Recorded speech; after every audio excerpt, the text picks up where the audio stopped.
message, as God put in my heart, is profiting with God's gift, the servants of God. Profiting with God's gift to you, the servants of God. I want us to start by looking at the book of Colossians, because I want us to understand from knowledge of Scripture that God has always been working through people. In fact, every time God wants to accomplish anything, He always looks for people through whom He's going to work. That's why the church is called the body of Christ, because every one of us will represent Christ.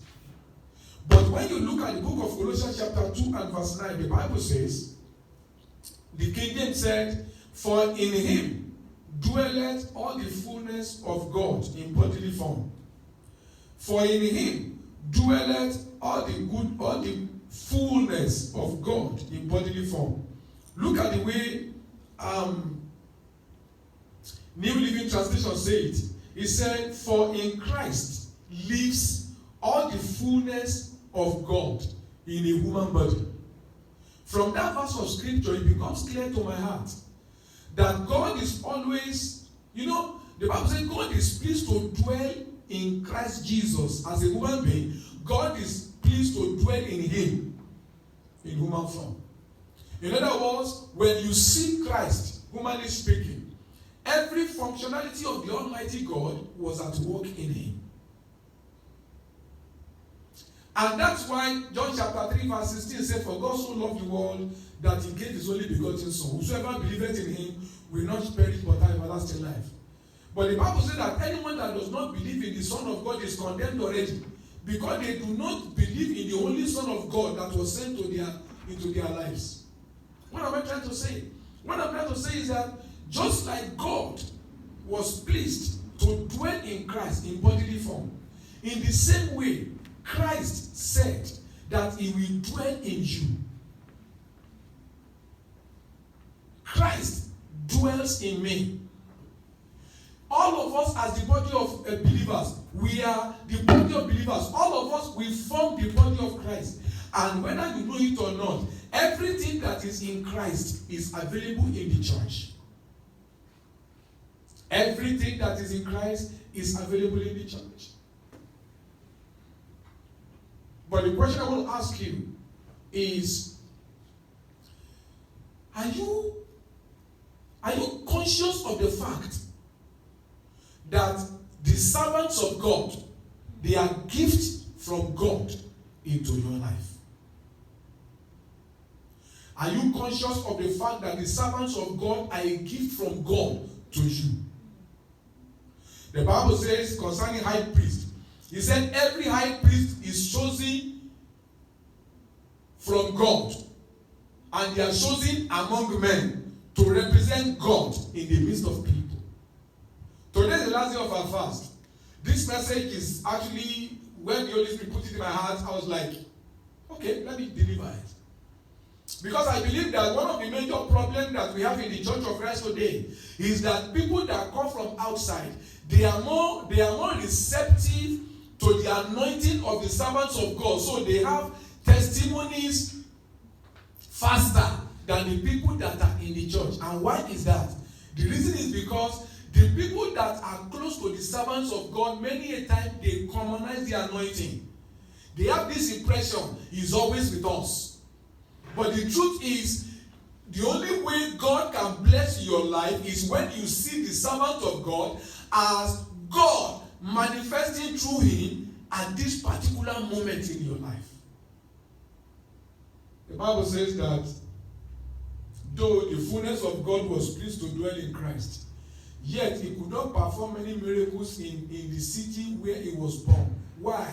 Because all they could see was the son of Joseph. All they could see was the son of Mary. All they could see was the senior brother of Simon and all the other ones that are the junior brother of Jesus Christ. They couldn't see His divinity. So the miracle power of God could not flow through Him to bless their lives.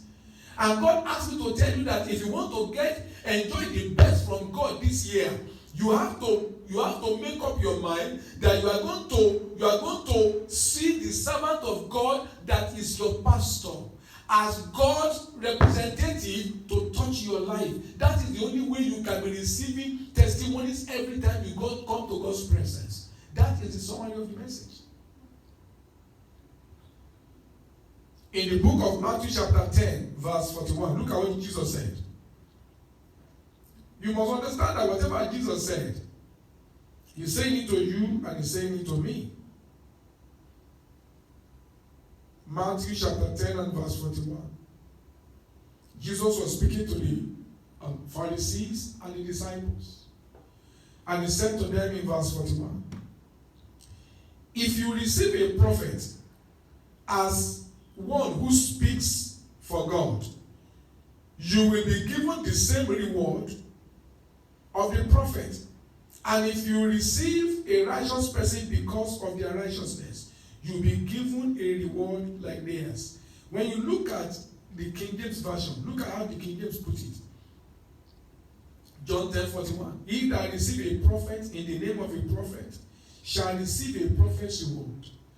Every servant of God, whether they are pastors, whether they are teachers, whether they are evangelists, whether they are prophets, whether they are apostles, there is a reward that God has attached to the anointing of the servant of God. And let me quickly say this. You see, you think that you just go to that church, you just love that pastor because you have a problem. No, God is the one that assigned you under that pastor. And the testimony of your destiny is going to come from the reward of the anointing of that pastor. That's why you are supposed to make sure that you see the servants of God as God's representative for you. Now, don't allow the devil to deceive you. Servants of God are not perfect. They are men that God uses. But you can't take away the fact that servants of God are carrying an unusual anointing to represent God in your life. And so if you want to enjoy the best of God this year, you have to have this understanding and stick with it. And those that go from one prophet to another, that's not what I'm talking about. I'm talking about you getting committed to the servant of God that God has raised to mentor you, to shepherd you, to instruct you, to pastor you. One of our members was speaking one time. She said to me, Reverend, God told me that. She said, I heard a voice, and the voice said to me, do you know that I'm preventing you from every form of evil because of my servant, who is your pastor? Because I pray for my members. And I don't know why, but the Holy Ghost just used to speak to her, to let her know that do you know that a lot of evil would have happened to you, but I am averting them because of my servant, who is your pastor. Anyone that receives a prophet in the name of a prophet shall receive a prophet's reward. Every servant of God carries an anointing. The anointing that God has given a servant of God is the anointing that will produce the reward. The Bible says the blessing of the Lord is maketh rich and does not have sorrow. But you know that one of the ways to get the blessing of the Lord is when you have proclamation from the mouth of the servants of God. My ministers in Nigeria, in our church in Nigeria, during my birthday, they gathered money together and then they sent it to me. And they said that they want me to pray for them. So this morning, I prayed with them. I prayed for them, and an unusual unction came upon me to make a prophetic proclamation upon their lives. Why? Because they recognize that I am God's anointed servant over their destiny. And not just that, they give into my destiny to make me happy.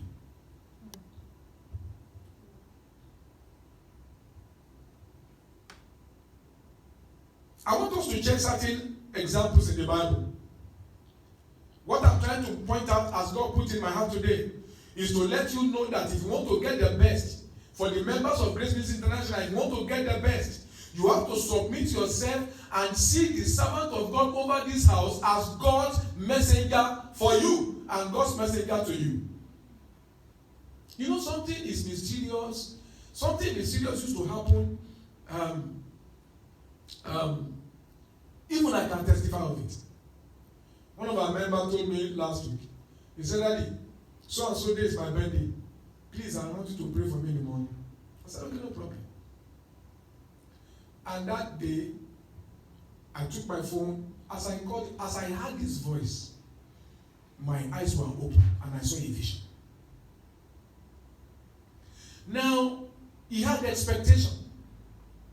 And because of the expectation he has, he knows I am the prophet of God over his life.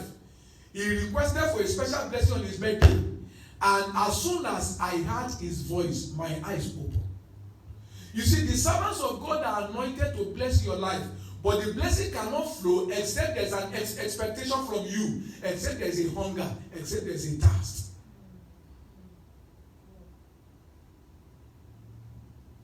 In the book of 1 Kings chapter 17, we have the story of the widow of Zarephath there. 1 Kings chapter 17.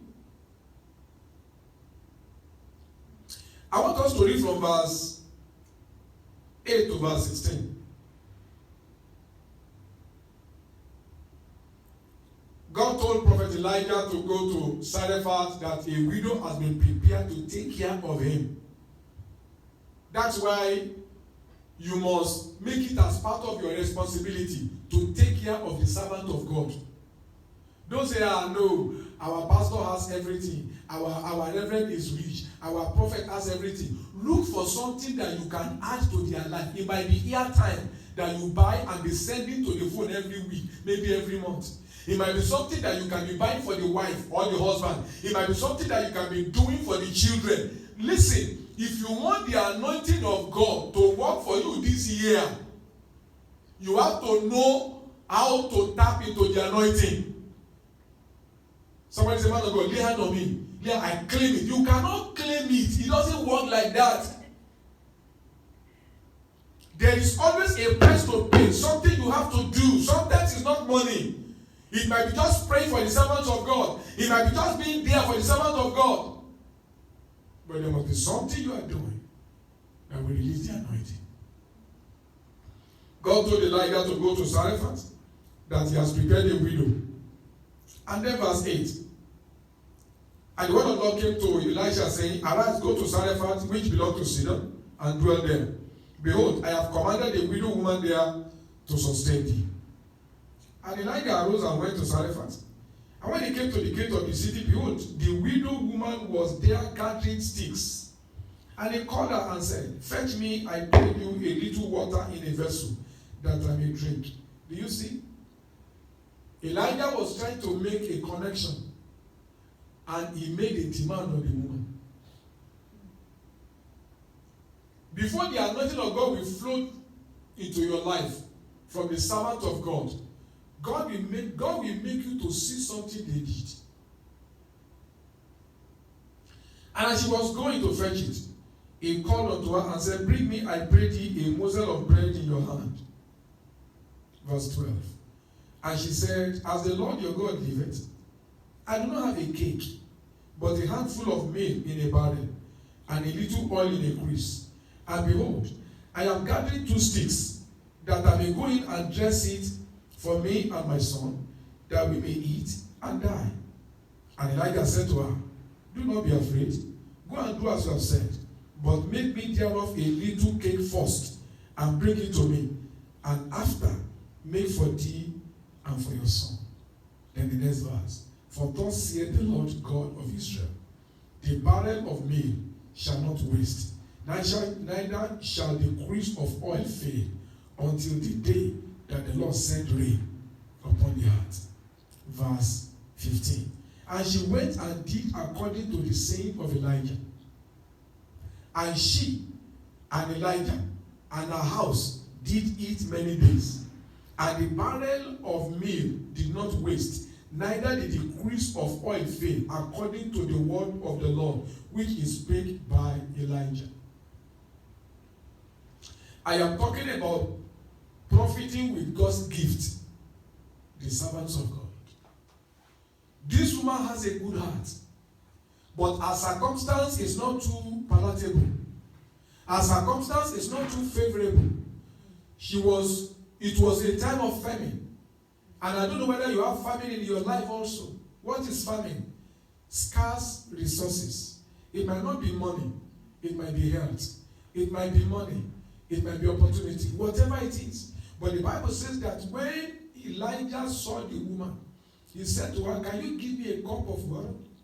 And the woman was going to get the water, and Elijah said, "Please bring me a small cake as you are coming." God did not tell Elijah everything. And when you look at what God told Elijah, "I have prepared a widow woman to take care of thee." So maybe woman is speaking. Elijah may be thinking in his heart, since God has prepared her, she must have everything I need. But what the prophet did not know is that the woman did not even have everything that the prophet will need. But the woman said, "Man of God, your God can see it. I only have small flour and small oil. I am gathering 2 sticks so that I can make cake, bake it for me and my son that we may eat and wait for death." Then Elijah knew that, okay, then that must be a reason. So God is going to supernaturally provide for this woman. But Elijah said to her, "No matter how small, make the cake and bring for me first. Make the cake and bring for me first." It was the connection that can release the anointing. It was the connection that will bring the breakthrough. I remember a particular brother. He is not a member of our church, but he sends me offering. And every time he sends me offering, as soon as I see the alert on my phone, my eyes will open. And I said, "Why is it that every time people send me offering, I always have a vision for him?" And I believe it's because he acknowledges the anointing. And as he's sending the seed, he's expecting a reward.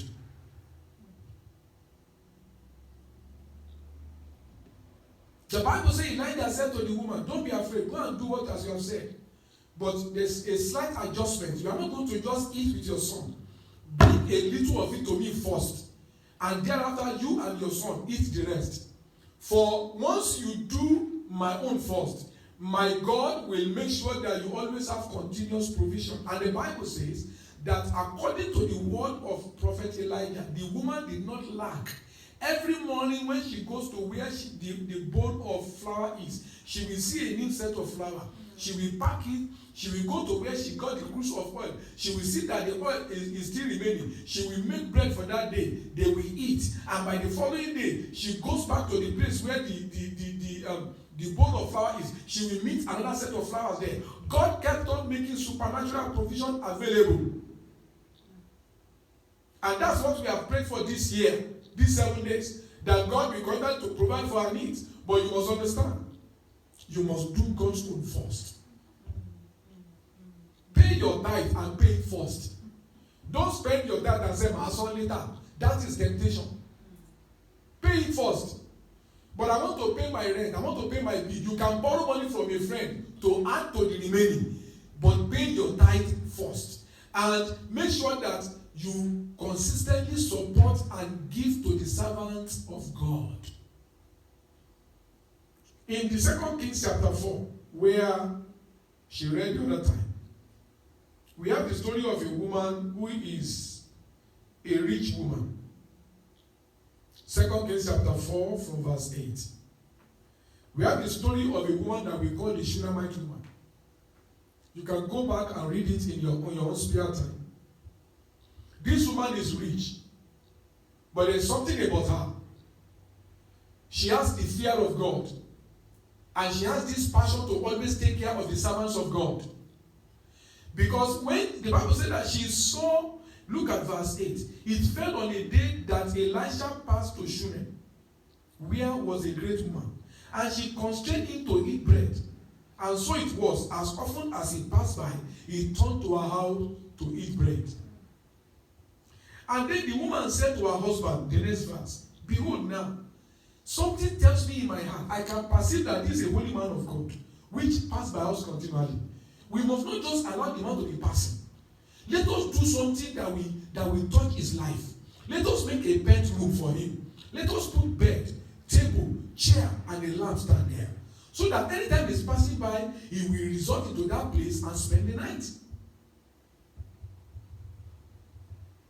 The woman did not know that decision she was taking with the permission of her husband was going to give back to a miracle for her. She doesn't have a child. The husband is old. But the Bible says that the husband accepted her offer. The husband gave her permission to go ahead and build the bedroom, and they built the bedroom. And the next time Elisha was coming, he said to Elisha, please, servant of God, we have made a small room for you so that whenever you come, you don't just sit down in the living room, you go to your private room. And then she took him to the private room. And as often as Elisha passed by, he would stay there and sleep for some hours. And a particular day came that the word came for this woman. The woman perceived this a holy man of God. And God was able to reward her with the birth of a son because she received the prophet in the day of the prophet. What am I trying to say? I want you to specifically make a decision this year. As you are making decisions about other things. Remember, we have done 7 days fasting. And I am trusting that this year, everything will come with refreshing. God will give us speedy answers. God will honor us. God will glorify himself upon our lives. But one thing that God said we should end this thing with is to let you know that God can only be limited to bless you if you look down on the servant of God that God has placed above you. You have to always honor them. In your honoring them is your miracle. Let's look at the life of a particular woman. Her name is Mary Magdalene. Number one, let's start with Luke chapter 8. In the book of Luke chapter 8, we have the story of that woman there. She became so prominent in the ministry of Jesus Christ. Luke chapter 8 from verse 1. Luke chapter 8 from verse 1 to verse 3. And it came to pass afterward that he went throughout every city and every village, preaching and showing the glad tidings of the kingdom of God. And the 12 were with him. So the 13 of them were moved from one village to another. They were lodging in hotels. They would have to eat. They would have to pay for the hall where they're going to do the preaching. If they needed anything, they would need money. And the Bible says something in verse 2. And certain women, which had been healed of evil spirits and infirmities. And the first name they called was Mary called Magdalene, out of whom went 7 demons. And Joanna, the wife of Chuza, Herod's steward, and Susanna, and many others, who ministered unto him from their private possession.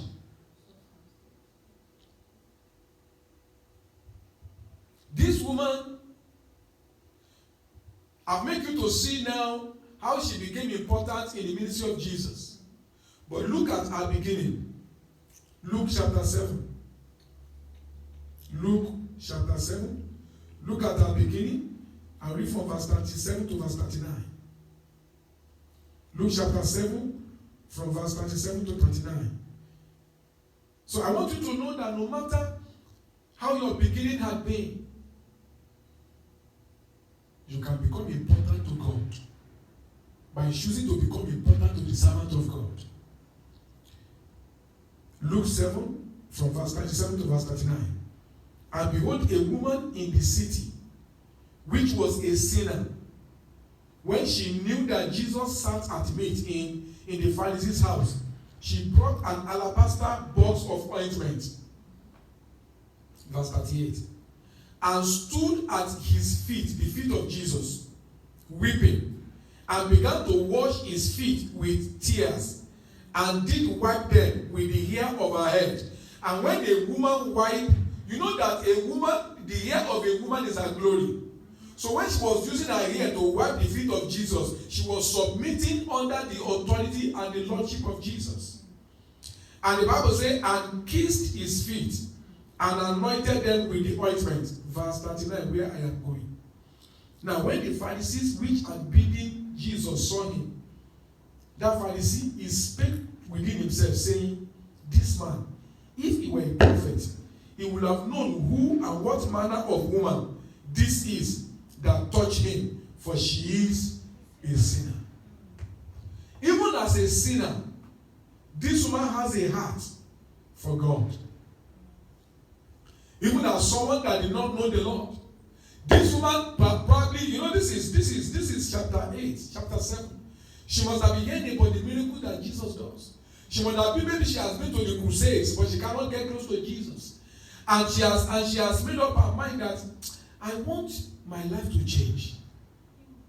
And so she decided that she decided in her heart that she was going to go to Jesus.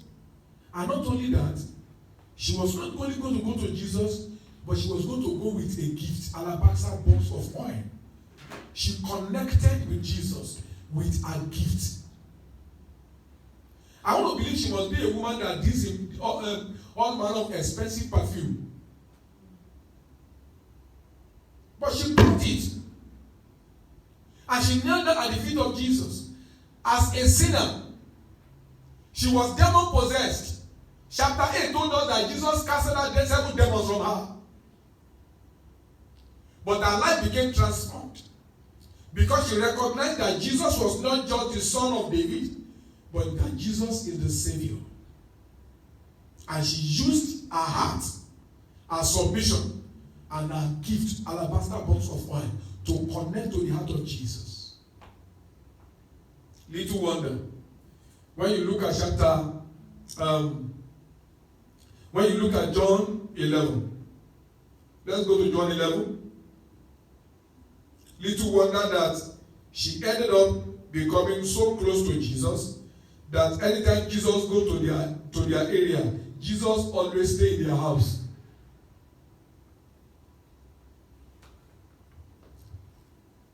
In chapter 11, we are told that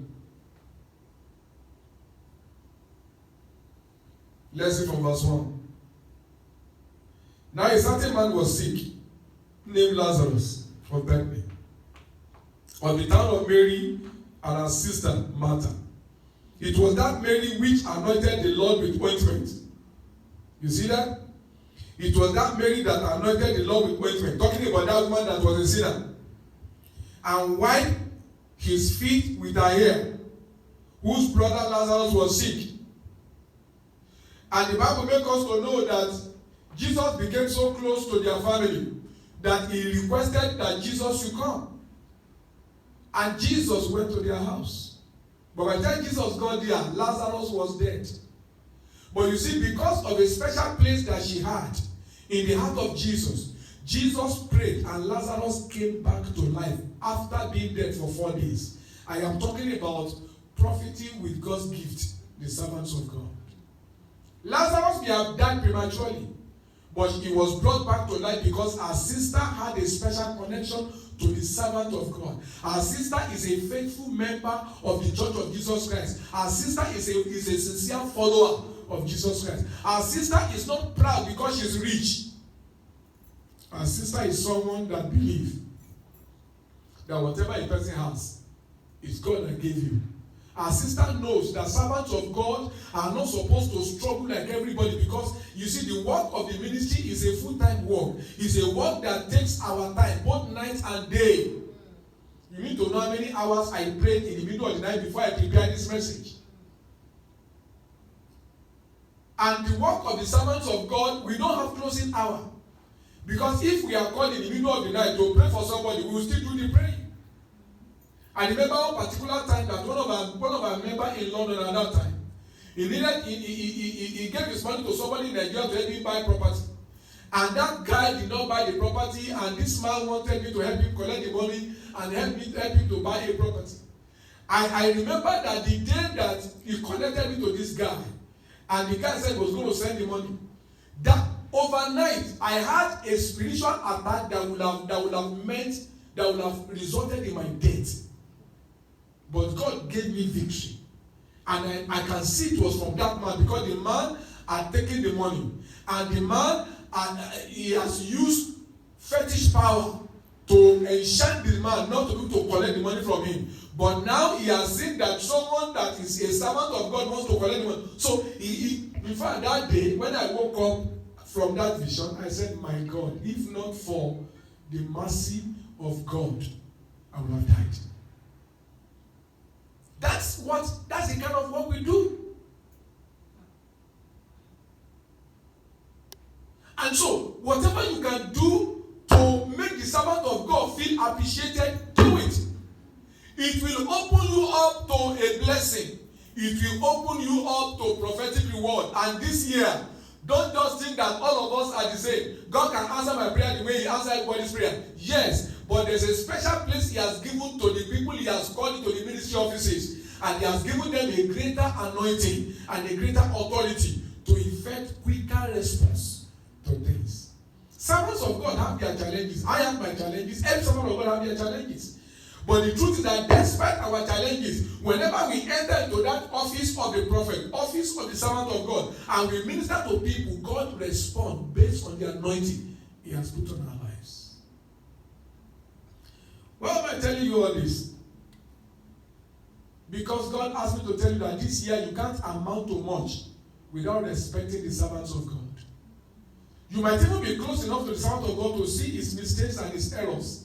That does not stop the fact that he's a servant of God. Everybody is growing. My daughters were asking me before the service started. They said that we were talking about the fact that everybody has their weakness. And they said, Daddy, what's your own weakness? I didn't answer them. But everybody, I told her, I said, me too, I have my weaknesses that I'm working on.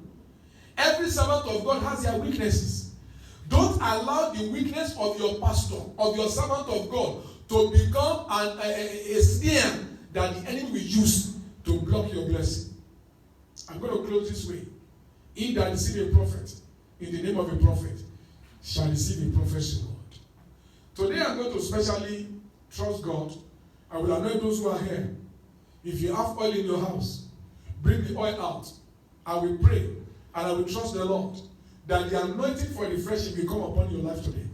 In the mighty name of Jesus Christ. Because God does not want you to struggle, especially when you choose to follow His word. Listen, God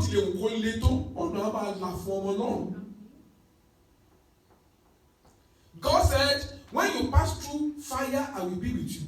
When you pass through rivers, it will not swallow you up. Why? Because God will be with you. And Jesus said, Lo, I am with you always, even to the end of the age. To the end of the age. You are never alone.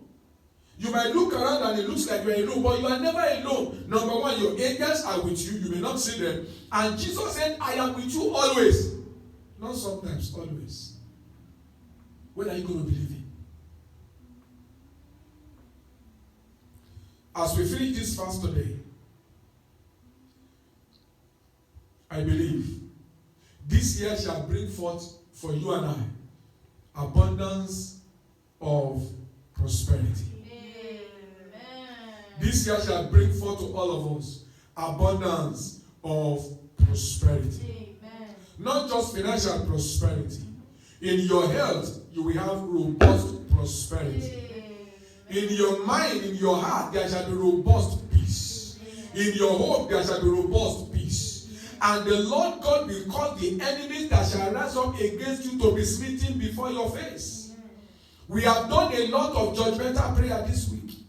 And as we are anointed today, I believe that in the name of the Lord Jesus, there shall be the sealing of that unction. And anyone that tries to touch you, God will say to them, touch not my anointed and do my prophets no harm.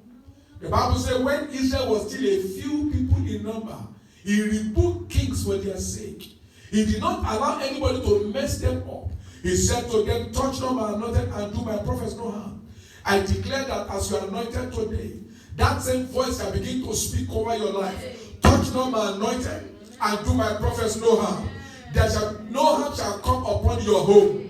No harm shall come upon your children. No harm shall come upon your finances. No harm shall come upon your peace. Whatever gives you peace will not be attacked by the enemy. In the mighty name of Jesus, the Lord that has set before you an open door, that door shall not be attacked by the enemy. Whatever the Lord has given to you, it shall be your possession forever. From this year, enter into pleasantness and abundance. In the name of Jesus. From this year, enter into pleasantness and abundance. In the name of Jesus. From this year, enter into pleasantness and abundance. You shall not be put to shame. We shall not be put to shame. We shall not be put to shame. The hand of the Almighty God will make a way for you in the wilderness. You and I, we shall not be put to shame.